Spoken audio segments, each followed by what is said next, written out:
I am the best boss I've ever met. And I don't think anyone could be a better boss than me. He ran off with my business, with my secretary, the 7th year we were in business. Yeah. And then he gave me those wonderful parting words. You'll never succeed without me. Thank you, Ray. When he said that, I was like, vicious. I hated him for it. 5 years in to that business, to that venture, Ramon Simone runs off with your PA. Yeah. She was much prettier than I, 10 years younger. I don't blame him. In hindsight, I don't blame him. At the time, I didn't like it. He was your boyfriend at the time? He was my boyfriend at the time. He was my 51% business partner because he took 51%, he said, because he was financing the firm, which was fair. I was the managing partner. I liked the way that sounded. Yes, but he ran off with my business, with my secretary, the 7th year we were in business. Yeah.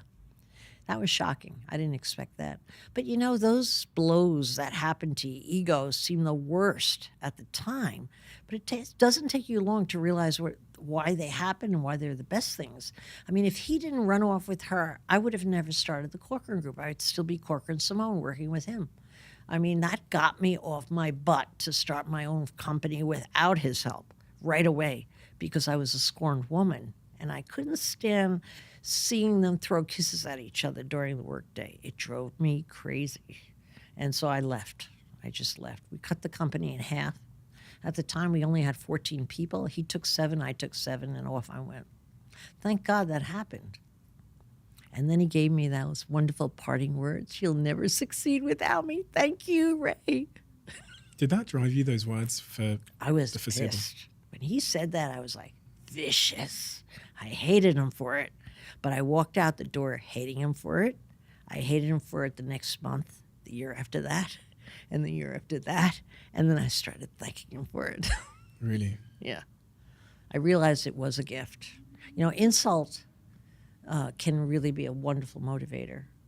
With my entrepreneurs that I invest in on Shark Tank, I love it when I can find an entrepreneur that had a horrible dad, had this go wrong, that go wrong, because they're angry. They're angry and they have more to prove. I love an entrepreneur like that. I relate to them. That prejudice you experienced in that male-dominated industry, is it easier to manipulate people when they have a prejudice against you? First of all, you have to realize they didn't see me. I was invisible to them. They didn't take me seriously. Why would they take me seriously? Even the day I realized I was invisible, I realized I had an advantage. I said, nobody's watching me. Does that make them easy to manipulate, these men? Well, I don't know if it meant I manipulated them, but it was easier to compete with them. Because the word manipulate is like a dirty word.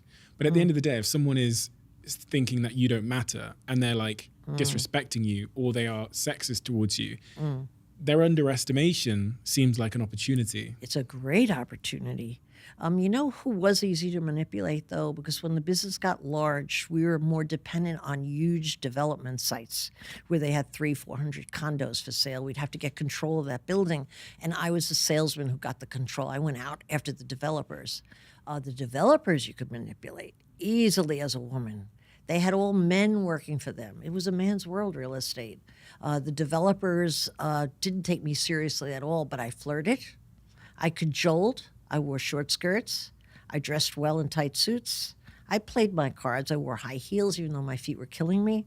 Yeah, did I manipulate them? Of course I did. Did I tell them they looked handsome?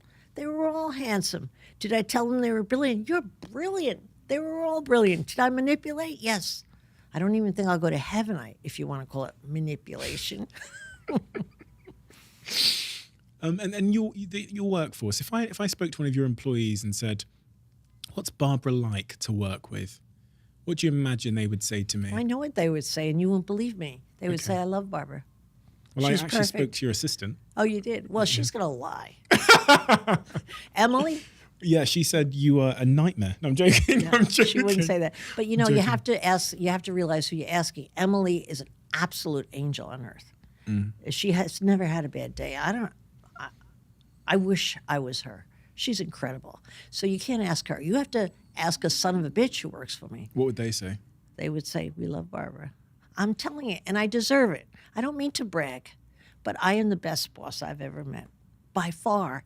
And I don't think anyone could be a better boss than me. Honest to God.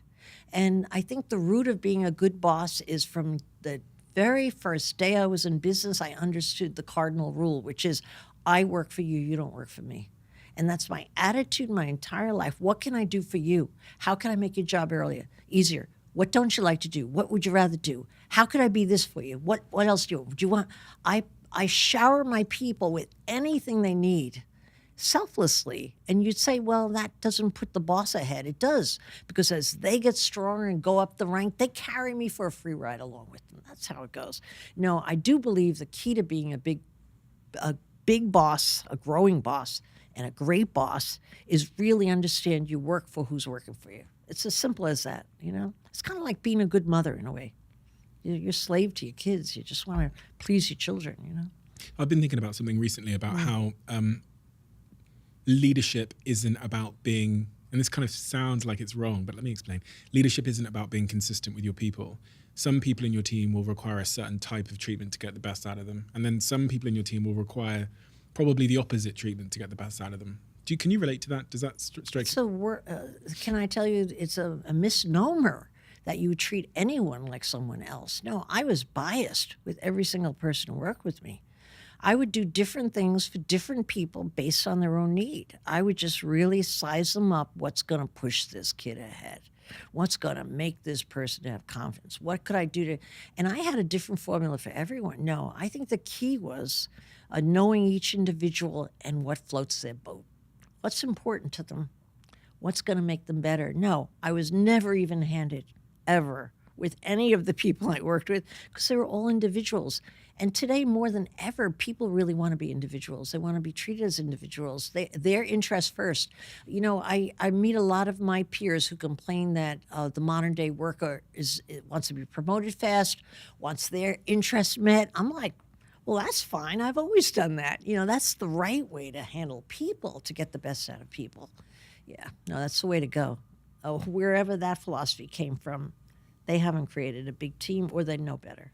What characteristic would I have to demonstrate working for you that would make you fire me quickest? Fire you? Yeah. Attitude. Okay. Absolutely. You know what happens is, as careful as I was to hire, and I control the hiring for probably the first 10 years of my business until we got to 500 people, and when past that, I couldn't do it anymore. I did some, but not a lot. What I would love to do is call someone to my office on Friday. I love firing people on Friday. I would stop by someone's desk on a Wednesday and say, hey, would you have any time sometime on Friday? They should have heard about the rumors. Yes. What time's good for you? 2? See you at 2. I couldn't wait till they came in to fire them. You know why? Because I picked out individuals who were negative, and my attitude toward the negative person was they were ruining my good kids. Because people who are negative have to have somebody else to be negative with them. They got to talk to somebody, complain. Okay, I'm not talking about people who tell you what you're doing wrong. They're invaluable so that you can get better. I'm talking about chronic complainers and negative people. You got to get rid of them. So I learned very early, after firing one negative person, never tell them why you're firing them. Okay, or you get in a rat's nest. Why am I negative? Why? I go, no, you just don't fit the company. But why? I don't know. You just don't fit the company. Maybe that's a little mean, but I never carried a negative person for more than a couple of months. Sometimes they're undercover at first, but eventually they come out like, hey, do you have any time on Friday?